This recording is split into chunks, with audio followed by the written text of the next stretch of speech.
Hi there, I'm Seth, an instructional designer here at Kognito Interactive, and in the next few minutes I'd like to walk you through some highlights of the Veterans on Campus peer program. Here we go. And this is an online training designed for student veterans to show them how they can support their buddies on campus. Hi, I'm Nate. I served in the 1st Battalion, 3rd Marines, and I thought that experience would prepare me for anything. But when I came home, it wasn't what I expected. So Nate is going to be our guide, coach, and mentor through this course, and he's an experienced student veteran. He's already experienced what that transition is like. He's already faced some of his own challenges. And he's benefited from peer support, so he knows firsthand how powerful that can be for someone. So the premise of this course is that he wants to turn around and help three of his buddies in the same way. He wants to really step up and be there for them.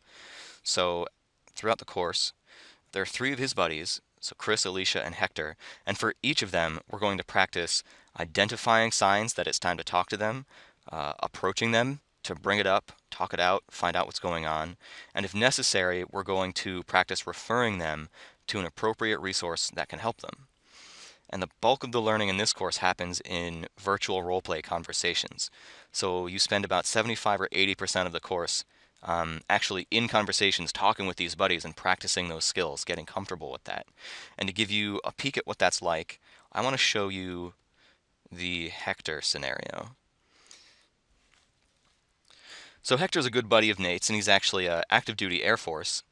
And Nate's noticed that Hector's been having trouble concentrating recently. He's been missing classes. He hasn't been eating as much. He's been backing out of, social arrangements. He's kind of been isolated. So the signs are all there that it's time to talk to Hector about what's going on. I'm going to jump to the part where we actually go to Hector's apartment and talk to him about it. Thanks for loaning me those kung fu movies. Nothing like a badly dubbed cheesy fight scene to take my mind off midterms. Yeah, I guess. Hey, hold up. You're not gonna defend your goofy old movies? Whatever, man. I know they're cheesy. Look, I don't really feel like hanging out. Maybe later, okay? No way. I haven't seen you all week. What kind of friend would I be if I left without catching up? So you can see immediately that we have, full voice acting and animation. We can tell from Hector's tone, his body language, his facial expressions, what he's thinking, how he's feeling, how effective we are in getting him to open up. And I'm getting some text feedback from the course as well. From time to time, the course will pipe up and tell me what's going on, give me some advice. And this is talking about our goals in the conversation. So I want to earn 5 stars in this conversation. I'll need to help him through whatever's going on, and to get started, see if I can find out what's been causing his recent behavior. It's pointing to this star meter down here. So each of these 5 stars is a milestone in the conversation. So every time we do something concrete that's a step toward helping Hector, we'll earn a star for it. And that's just a way of breaking down this multi-step conversation into manageable chunks. So without any further ado, I'd like to launch into this menu on the left. This is where the actual roleplay happens. This is where I choose what to say.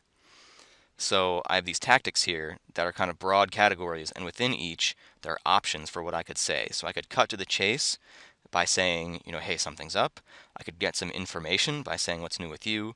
I could make an observation about how he's been missing our runs, or hasn't been in class, or he's been hiding out.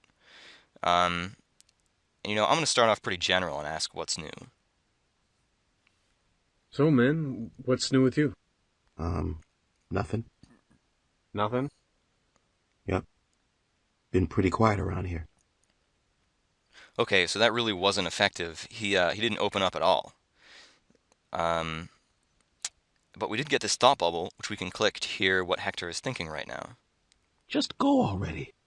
When are you gonna get the hint? Okay, so I can tell that what I said made him uncomfortable, and he doesn't want to talk to me. And thought bubbles are another means of feedback, and they promote emotional intelligence. So they get me thinking about what I say, how the things I say affect Hector. And they get me thinking about how what he says and what he's thinking can be two different things. And anyway, now I have to decide what to say next, since that really didn't work. So I could still cut to the chase, or I could make an observation. The benefit of virtual roleplay is I can experiment and try saying things I wouldn't normally say, just to see how they would play out, and that's all part of the learning. So I'm going to try, you've been hiding out for a long time now. Not something I would normally say, but let's see what happens. So, You've been hiding out in here for a long time now. What's up? Hiding out. Is that what you think? Are people talking about me? Something I'm not Oh, hiding no, out. no. No one's talking or anything. I just noticed you haven't been around. Well, I'm not hiding, okay? And it hasn't been that long. It's just not a good time right now. Wow, okay, so that really wasn't effective. You could tell from Hector's, tone and animation that I made him defensive. So that wasn't helping at all. And I get some feedback from the course, giving me some advice. It tells me, I stated an opinion instead of a fact, which provoked him into an argument, which is exactly what we just saw. And if I want to learn more about that conversation tactic and how to hopefully do it better, I can click Learn More, which will take me to this PDF, which has a whole bunch of stuff about the tactics we teach in this course. So now I decide what to say next, although I didn't really like how that played out and I want to try something different. And the advantage of the virtual roleplay is that I have this undo button. I can just go back in time, try something else. So what else would I say? I think since that didn't work, I'm going to try a more specific observation about how he's been missing our runs. You've been missing our runs lately. That's not like you. I mean, remember that time you came for a run with a 103-degree fever? I didn't want the fever to be the only thing I was running that day. Exactly. So now you're backing out of our runs, and I gotta wonder, what's going on? Not too much, man. Just not feeling it lately. Just need a little me time. Okay, so that got him talking. That was effective. I get some advice about why that was effective. It's a factual observation. I stuck to the facts, didn't add any judgment. He didn't get defensive. Again, I can click Learn More to read more about it. And those Learn More links can go to several different places as relevant in the conversation. Like, if you're talking about referral options, you can click Learn More to go to a page that's a list of referral options. If you're talking about warning signs, you can click Learn More to go to a page about warning signs. It's all contextual and it's pretty powerful. And all of that information is available through the Learn More menu up here. Local resources on your campus, national resources you can use. That's that conversation tactics PDF, list of warning signs and challenges. So yeah, that's what I wanted to show you today, was just a peek at the virtual role playing and talk about those Learn More resources.